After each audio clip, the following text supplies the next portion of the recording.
굿모닝. 좋은 아침입니다. 오늘도 주님의 은혜와 평강이 사랑하는 성도님들 심령에 충만하기를 소망합니다.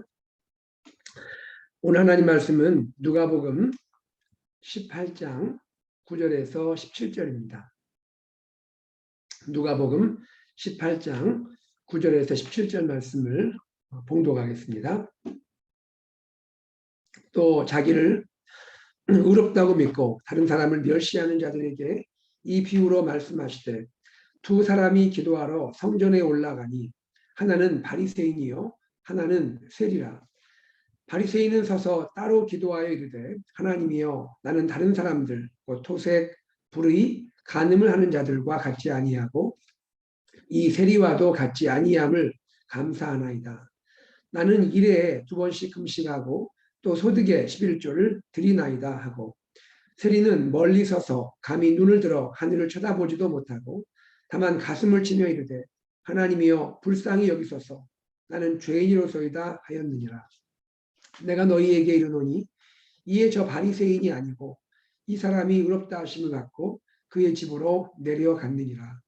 무릇 자기를 높이는 자는 낮아지고 자기를 낮추는 자는 높아지리라 하시니라. 사람들이 예수께서 만져주심을 바라고 자기 어린 아기를 데리고 오매 제자들이 보고 꾸짖거늘 예수께서 그 어린아이들을 불러 가까이 하시고 이르시되 어린아이들이 내게 오는 것을 용납하고 금하지 말라. 하나님의 나라가 이런 자의 것이니라. 내가 진실로 너희에게 이르노니 누구든지 하나님의 나라를 어린아이와 같이 받아들이지 않는 자는 결단코 거기 들어가지 못하리라 하시니라. 아멘. 어제 본문은 기도에 대한 주님의 교훈이 소개된 본문이었죠. 오늘 본문은요, 겸손과 순종 혹은 겸손과 순복에 대한 주님의 말씀을 소개하고 있습니다. 오늘 본문도 주님께서는 비유로 말씀을 하고 계세요.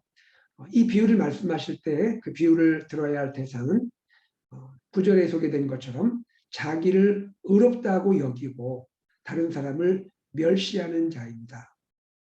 다시 한번 보죠. 자기를 의롭다고 믿고 다른 사람을 멸시하는 자. 바로 이런 사람을 향하여 주님께서 비유로 말씀하시는 거고 결국 이것은 주님께서 제자들을 향하여 제자는 어떻게 살아야 하는가 또 제자의 모습은 어떠한가를 비유를 통해서 말씀하고 계신다 할 수 있습니다.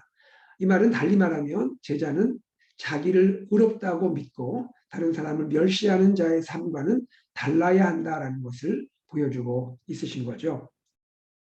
주님이 이런 의도를 가지고 말씀하시면서 너무나 선명한 대조의 그러한 두 대상을 보여주고 계시죠. 한 사람은 바리새인이고 한 사람은 세리입니다. 우리가 복음서를 통해서 자주 접하게 되는 양극에 있는 두 사람이죠. 바리새인 그리고 세리. 어떻게 이 두 사람을 비유 가운데 함께 등장시키시는지 참 우리 주님은 비유를 말씀하실 때 참 특별하게 말씀하시는 것을 보게 됩니다. 바리새인, 세리. 바리새인은 사람들의 존경과 칭송을 받는 사람이고 세리는 손가락질을 받고 또 세리는 업신여김 받고 사람들이 멀리하는 그런 죄인으로 취급되는 사람이죠. 자, 주님은 10절에서 이렇게 말씀하십니다. 두 사람이 기도하러 성전에 올라갔다. 공통점은 두 사람이 기도하러 성전에 올라갔다는 것이죠. 자, 그런데 두 사람의 기도하는 모습이 너무나 다릅니다. 11절 보십시오. 먼저 바리새인의 기도의 모습이 소개되고 있습니다. 어떻게 기도하나요? 바리새인은 따로 기도합니다. 그리고 하나님을 향하여 자기가 죄인들과 같지 않음을 감사하고 또한 옆에 있는 이 세리와도 같지 아니함을 감사하고 있습니다. 그리고 12절에 보니까 일주일에 2번 금식하고 또 자기의 소득의 11조를 하나님께 드리는 것을 말씀드리고 있는 것입니다. 자, 이것이 바리새인의 기도의 의죠. 특별히 여기에서 11절에 보면 바리새인은 서서 따로 기도했다라고 했죠. 따로라는 말이 의미가 있는 말 같아요. 이 따로라는 말의 원어적 의미를 보면 자기에 대하여 확신을 가진 채라는 의미를 갖고 있습니다. 자기에 대하여 확신을 가진 채. 그런 마음으로 기도하고 있다는 것이죠. 이것이 바리새인의 기도입니다. 그는 자기에 대한 분명한 확신을 가지고 있어요. 특별히 그것은 자기의 의로움에 대한 확신을 갖고 있는 것이죠. 자, 이에 비해서 세리의 기도는 어떤가요? 13절에 소개되고 있죠. 세리는 멀리 서서 감히 눈을 들어 하늘을 쳐다보지 못한다 그랬습니다. 멀리 서 있죠. 그리고 감히 눈을 들어서 하늘을 쳐다보지도 못하고 있다. 얼마나 자신을 부끄럽게 여기는 모습입니까? 그리고는 이렇게 말하죠. 가슴을 친다 그랬습니다. 다만 가슴을 치고 있습니다. 얼마나 그 마음이 하나님 앞에 죄스럽게 여겨지는지 가슴을 치고 있습니다. 그리고 세 번째는 어떤 모습을 보이죠? 하나님의 긍휼을 구하고 있고 하나님 앞에 스스로 죄인임을 고백하고 있죠. 하나님이여 불쌍히 여겨주십시오. 나는 죄인입니다. 라고 고백을 하고 있습니다. 바리새인과 이 세리 공통적으로 성전에 기도하러 올라갔는데 그들의 기도의 모습은 너무나 다른 것을 보여주고 있는 것이죠. 그런데 여기에서 참 우리 눈에 주목할 만한 내용은 무엇일까요? 자, 사람들의 통념은 어떻습니까? 바리새인은 자기 스스로 의롭다고 여길 뿐 아니라 사람들이 칭송하잖아요. 존경하지 않습니까? 그가 의롭다함 여겨야 한다라고 느끼겠죠. 또 반대로 세리는 어떻습니까? 사람들이 또 업신 여기고 손가락질하고 스스로도 죄인이라 여기지 않습니까? 그러면 그는 어떻게 돼야 합니까? 그는 죄인이라고 결론이 나야 하지 않습니까? 그가 의롭지 못하다라고 결론이 나야 하는 것 아닙니까? 그런데 주님은 이 비유의 결론에서 놀라운 말씀을 하고 계시는 거예요. 14절을 보십시오. 내가 너희에게 말한다. 자, 이에 저 바리새인이 아니고라고 말합니다. 저 바리새인이 아니라는 거예요.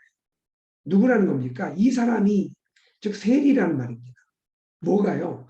의롭다함 받은 자가 누구냐는 겁니다. 의롭다 하심을 받은 자는 저 바리새인이 아니다. 그리고 오히려 뜻밖에도 여기에 등장하고 있는 세리다라고 말씀을 하고 있습니다. 여러분 이 이야기에 그 당시에 이 비유를 듣는 사람들 아마 충격과 패닉에 빠졌을지도 몰라요. 어떻게 이런 말씀을 하실 수가 있습니까? 바리새인이 의롭다함 받은 것이 아니라 세리가 의롭다함 받았다. 너무나 충격적이고 놀라운 말씀이지 않겠습니까? 이것이 주님의 비유의 결론이라는 것이죠. 우리에게 들려주는 굉장히 귀한 메시지라 생각을 합니다. 여러분 특별히 여기에서 의롭다 하심을 받는다라는 말이 또 중요한 것 같아요. 의롭다 하심 받는다. 이 말을 달리 표현하면 의롭다고 인정받는다라는 말입니다. 의롭다고 인정받는다. 스스로 의롭다 하는 것이 아니라 의롭다고 인정받는다. 여러분 이 말에서 어떤 신학적 용어가 떠오르십니까? 이신칭의가 떠오르지 않습니까? 칭의, 그렇죠. 칭의. 의롭다고 여겨진다라는 것이죠. 의롭다고 인정받는다. 이 말의 그 문법을 보면 의롭다 하심 받는다라는 것은 수동태입니다. 의로움을 받는다. 즉 여기서 무엇을 말합니까? 의로움이라는 것은 스스로 취득하는 것이 아니다. 스스로 얻는 것이 아니고 오직 하나님에 의해서 인정받는 것이다 라는 의미가 담겨 있습니다. 사람들은 어떻게 생각할지 모르지만 하나님이 보시는 의, 하나님의 구원은 다르다라는 것이죠. 그것은 의롭다함을 인정받는다라는 것이죠. 누구에 의해서요? 하나님에 의해서. 하나님에 의해서 인정받는 것인데 하나님에 의해서 인정받는 그 기준으로 적용을 해보니 바리새인이 아니고 세리가 의롭다고 인정을 받게 된다. 칭의의 은혜를 입게 되더라라고 말씀하고 있는 것입니다. 여러분 여기에서 우리가 생각할 수 있는 칭의 혹은 이신칭의 달리 말하면 구원, 이 구원의 첫 번째 특징이 무엇인지를 보여주고 있습니다. 칭의 혹은 이신칭의로 보여주는 구원, 구원의 특징은 무엇입니까? 한마디로 겸손이라는 것이죠. 겸손, 겸손. 자기를 높이지 않고 자기를 낮추는 것이다 말씀하는 것입니다. 14절 중반부 이야기는 무릇 자기를 높이는 자는 낮아지고 자기를 낮추는 자는 높아지리라 하시니라. 자, 칭의 구원받은 자의 특징이 무엇이라는 겁니까? 그것은 삶 속에 겸손이 열매로 맺어져야 한다는 것이죠. 칭의의 은혜를 받은 자는 당연히 반드시 겸손의 삶을 살아야 한다는 것입니다. 자, 그리고 나서 주님은 두 번째 우리에게 한 가지 모습을 보여주시는데 그것은 무엇이냐면 어린아이들을 대하는 주님의 모습을 보여주고 있습니다. 비유를 마치는 주님이 어린아이들을 어떻게 대하는지를 보여주고 계시죠. 15절에서 17절의 내용이 나오는데요. 사람들이 예수님께 만져주시라고 자기 어린아이를 데리고 예수님께 왔다라고 말합니다. 그 당시의 관습이 중요한 명절이라든지 속죄일 같은 그러한 큰 의미 있는 행사가 되면 아이들을 그 당시에 리더십, 즉 장로들에게 데려와서 안수받고 축복기도 받는 그러한 관습을 우리가 떠올리게 되는 것이죠. 어쨌든 사람들이 예수님께 아기들을 데려와서 예수님이 만져주시고 즉 안수해 주시고 축복해 주길 바라서 아기들을 데려오는 것입니다. 그런데 이때 제자들이 어떻게 반응하는지를 보여주고 있죠. 제자들이 어떻게 반응합니까? 15절에 보니까 보고 꾸짖거늘. 왜 보고 꾸짖었을까요? 아마도 그 예수님이 바쁘신 상황이잖아요. 그렇죠? 일이 많잖아요. 예수님이 사역을 여러 가지 하시잖아요. 혹이라도 예수님께 방해가 되지 않을까. 예수님의 일에 걸림돌이 되지 않을까. 그런 마음으로 오히려 예수님을 위한다는 그런 마음으로 아이들을 막지 않았을까 생각이 되는 겁니다. 꾸짖었다. 그런데 이 표현을 보면 계속해서 꾸짖은 것을 우리가 느끼게 됩니다. 계속해서 꾸짖는 그러한 모습이 문법 가운데 나타나고 있습니다. 그때 주님이 어떻게 반응하십니까? 16절에 보니까 예수께서 그 어린아이들을 불러 가까이 하십니다. 예수님께 가까이 데려오라고 말씀하시고 그리고 하신 말씀이 어린아이들이 내게 오는 것을 용납해라. 그리고 금하지 말라라고 말씀합니다. 그리고 놀라운 말씀을 하시죠. 하나님의 나라는 이런 자의 것이다. 어린아이의 것이다. 그렇게 주님이 말씀하고 있는 것이죠.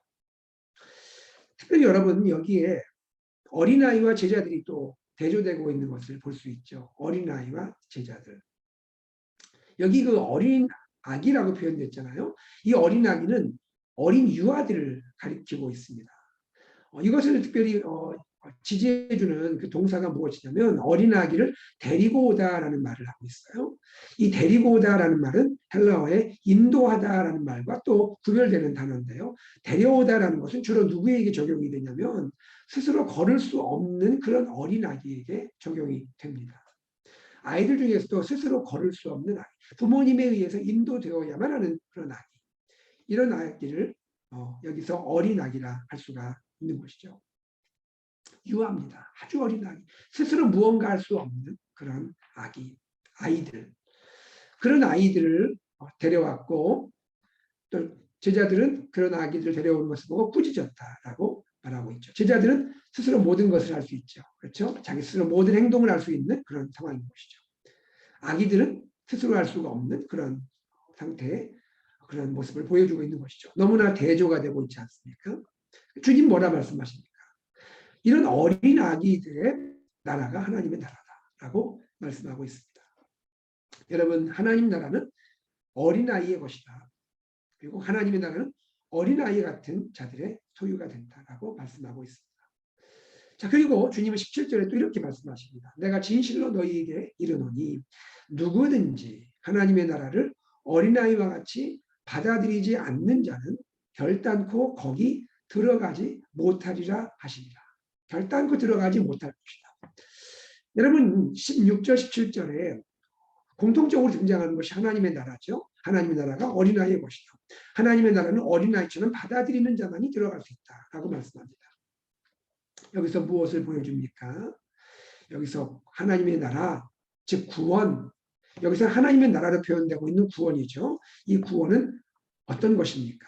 바로 이것은 어린아이처럼 하나님의 나라를 받아들이는 자, 즉 하나님의 주권과 순복을 통해서 하나님께 나가는 자. 하나님의 나라, 하나님의 주권, 하나님의 통치를 순복함으로 받아들이는 자, 그의 것이다라고 말씀하고 있는 것 아니겠습니까? 다시 말하면 내 스스로 나의 삶의 주인이 되어 사는 자의 것이 아니라 나를 내려놓고 내가 하는 것이 아니고 오직 하나님의 주인됨을 받아들이는 자의 것이다 라고 말할 수가 있겠죠. 내 스스로 살고 내 스스로 다스리고 내 스스로 통치하고 내 스스로 나의 삶의 주인된 그런 자의 것이 아니라 나의 주인됨을 내려놓고 하나님의 주권, 하나님의 통치를 인정하고 하나님이 온전히 다스리기를 원하고 그것을 순복함으로 받아들이는 자, 그 자가 바로 하나님 나라를 받게 된다. 바로 그런 자에게 하나님의 나라는 주어진다라고 말씀할 수 있겠죠. 자, 여기서 우리가 알 수 있는 것, 하나님의 나라로 표현되고 있는 구원, 구원의 특징 두 번째는 무엇입니까?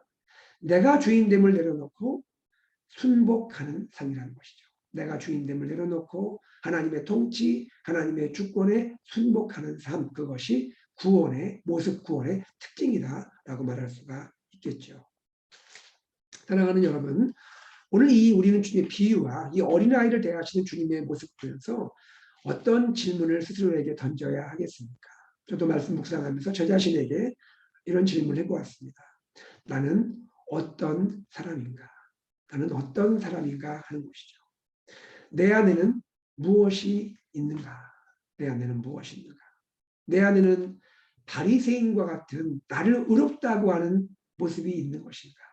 아니면 세리와 같은 겸손함, 하나님 앞에 내가 죄인됨을 고백하는 겸손함이 내 안에 있는가라는 질문을 하겠습니다.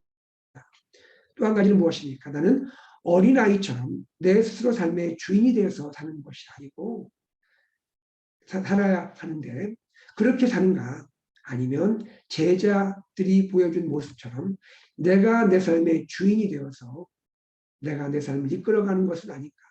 하나님의 나라를 겸손히 인정하고 하나님의 통치와 주권을 인정하고 순복함으로 살아야 하는데 그렇게 살고 있는가라는 것을 질문하면 좋겠다 생각이 되었습니다.